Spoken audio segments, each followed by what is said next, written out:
गरीब किसान के बेटे का संघर्ष। नेपाल के एक दुर्गम गांव में राम बहादुर नाम का एक गरीब किसान रहता था। उसका एक छोटा सा घर था और केवल 2 रोपनी जमीन थी। साल भर खेत में मेहनत करने के बावजूद भी परिवार को ठीक से खाना नहीं मिल पाता था। राम बहादुर का एक बेटा था, सुरेश। सुरेश पढ़ाई में बहुत तेज था, लेकिन गरीबी उसके रास्ते में बाधा डालने की कोशिश कर रही थी। सुरेश सुबह जल्दी उठकर अपने पिताजी के साथ खेत में काम करता था।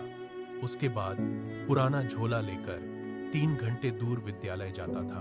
उसके दोस्त नई किताबें और अच्छे कपड़े पहनते थे, लेकिन सुरेश के पास फटे हुए कपड़े और पुरानी किताबें ही थीं। कभी कभी विद्यालय शुल्क न दे पाने के कारण शिक्षक उसे कक्षा के बाहर बैठने को कहते थे। उस समय उसका दिल बहुत दुखता था, लेकिन उसने कभी हार नहीं मानी। रात को घर में बिजली भी नहीं थी। सुरेश मिट्टी के तेल का दीपक जलाकर पढ़ता था।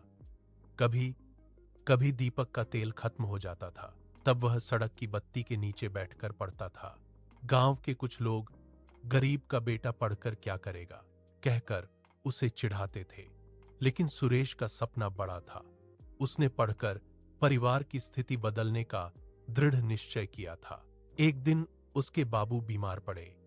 घर का खर्च चलाने के लिए सुरेश ने विद्यालय के बाद दूसरों के खेत में मजदूरी करना शुरू कर दिया।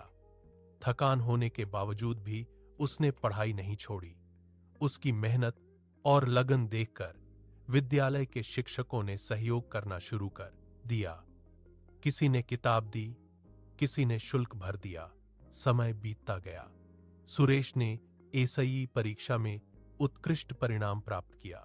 बाद में छात्रवृत्ति पाकर उच्च शिक्षा अध्ययन करने शहर गया। बहुत दुख और संघर्ष के बाद वह सफल कृषि प्राविधिक बन गया। गांव लौटने के बाद